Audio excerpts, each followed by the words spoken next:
A CPI da pandemia vai pedir o indiciamento de 70 pessoas, entre elas o presidente Jair Bolsonaro.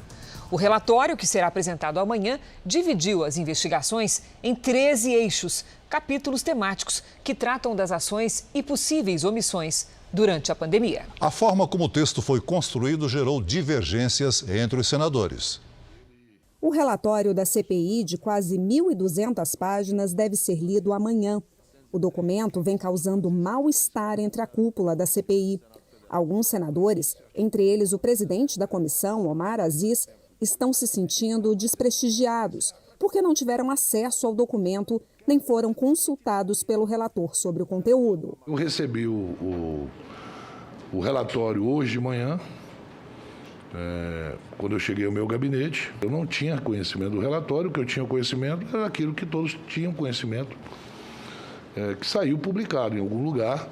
Então agora que eu tenho do relatório do senador Renan. O relatório foi dividido em 13 eixos e pede o indiciamento de 70 pessoas, entre elas o presidente da República, Jair Bolsonaro, e o ministro da Saúde, Marcelo Queiroga.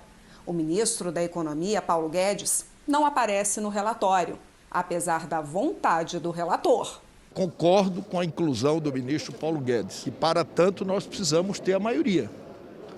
O ministro Paulo Guedes, ele interrompeu o pagamento do auxílio.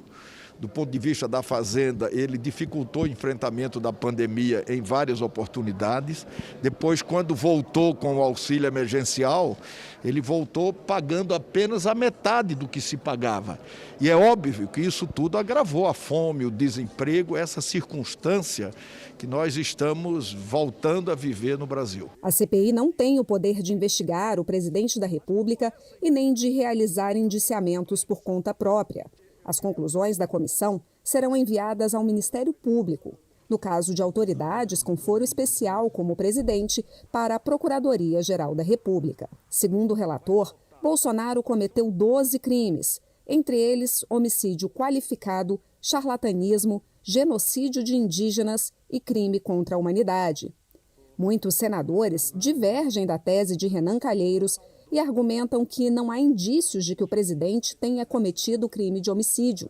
O relator sugere também que Marcelo Queiroga responda pelos crimes de epidemia culposa com resultado de morte e prevaricação.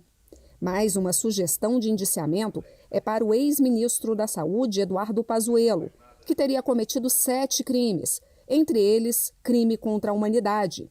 E Onyx Lorenzoni, ministro do Trabalho, teria cometido incitação ao crime e genocídio de indígenas.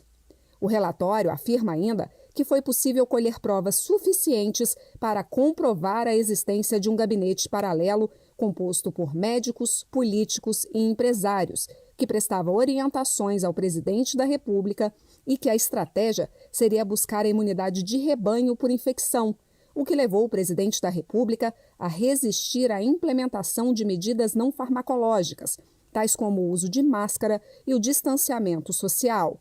Além do mais, levou o chefe do Poder Executivo Federal a dar ênfase ao uso de medicamentos ineficazes no combate à Covid-19. Segundo o relator, ao adotar e insistir no tratamento precoce como praticamente a única política de governo para o combate à pandemia, Jair Bolsonaro colaborou para a propagação da Covid-19. Um capítulo foi destinado para a crise no Amazonas. Além da ausência de planejamento, que culminou na falta de oxigênio ao Estado, o relatório concluiu que o Tratkov, programa criado pelo Ministério da Saúde que orientava que a população utilizasse medicamentos ineficazes contra a Covid, fez do estado do Amazonas um verdadeiro laboratório humano. Também foi dedicado um capítulo ao caso Covaxin e outro à disseminação de fake news. Os ministros Paulo Guedes e Onyx Lorenzoni disseram que não vão se pronunciar sobre o relatório da CPI. O presidente Jair Bolsonaro, o ministro Marcelo Queiroga e o ex-ministro Eduardo Pazuello não responderam ao contato do Jornal da Record.